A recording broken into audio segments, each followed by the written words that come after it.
Kwa majina naitwa Demi Momo, ni kaimu meneja ufundi kutoka Bodi ya Maziwa Tanzania, na nipo hapa kama mkufunzi kwa hili grupu la wakaguzi kutoka visiwani Zanzibar.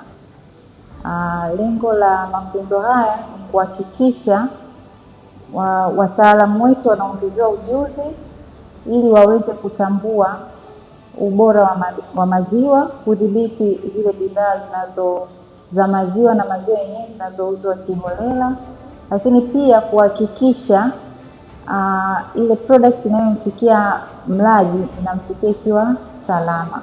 Kwa hiyo tumekuwa kwenye haya mafunzo ya siku 4, ambazo siku 3 ilikuwa ni mafunzo ya darasani na siku 1 ilikuwa mafunzo ya vitendo.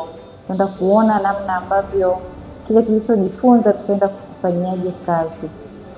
Tunatarajia baada ya mafunzo haya, kwanza tutakuwa na wataalamu watakao kuwepo katika maeneo yetu ya kawaida kabisa ya kazi na yale ambayo tunaishi, ili kuhakikisha tunadhibiti ubora wa maziwa na kuhakikisha kwamba maziwa na bidhaa zake zinapatikana kwa viwango na ubora wa hali ya juu. Tunatarajia baada ya haya mafunzo, hao waliopata mafunzo hapa wataenda kuisambaza hii elimu katika maeneo yao ya kufanyia kazi, lakini watatusaidia kupunguza biashara holela ya maziwa na mwisho wa siku kumlinda mlaji. Kwa jina naitwa Thamra Hamis Talib, ni mkaguzi wa chakula, pia ni daktari wa mifugo kutoka Wakala wa Chakula na Dawa Zanzibar. Leo hii tumemaliza activity yetu ya mafunzo ya ukaguzi wa maziwa ambao tumepatiwa na mradi huu wa maziwa. Mafunzo haya ni muhimu sana kwa sababu wakaguzi wamepata kujifunza mambo mbalimbali ikiwemo viwango vya maziwa, kanuni ya maziwa na vipimo vya maziwa ambavyo hivyo vitasaidia kuhakikisha maziwa yanakuwa bora na salama kwa matumizi ya binadamu.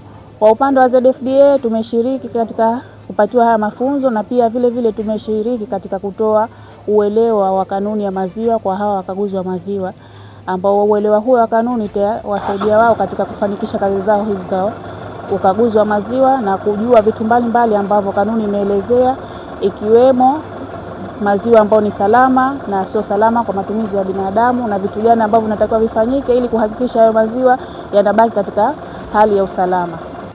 Jina langu ni Suleiman Abdallah Mohamed, ni mkurugenzi wa idara ya usimamizi bora kutoka Taasisi ya Viwango Zanzibar. Kama mnavyofahamu kuwa Taasisi ya Viwango Zanzibar kupitia lisaini hata mashirikiano pamoja na Wizara ya Kilimo, Maliasili, Umwagiliaji, Maliasili na Mifugo katika utekelezaji wa mradi wa Climate Smart Dairy Project, ambapo sisi ZBS ni miongoni mwa watekelezaji wa mradi huu. Katika mwaka huu wa fedha tulihusika na kuandaa mafunzo. Kwa hiyo baada ya programu hii kumalizika, sisi tunatoa shukrani za dhati kwa ushirikiano tuliopata kutoka kwa washiriki wa mafunzo hayo pamoja na Wizara ya Kilimo pamoja na wafadhili wa mradi huu. Matumaini yetu kuwa mafunzo yaliyopatikana haya yatawasaidia kuwezesha wakaguzi wetu kwa kufanya ukaguzi kitaalamu, weledi na kujibu miongozo ya viwango husika, hali ambayo itasaidia kupata bidhaa za maziwa ambazo ni bora na salama kwa matumizi ya wananchi wa Zanzibar.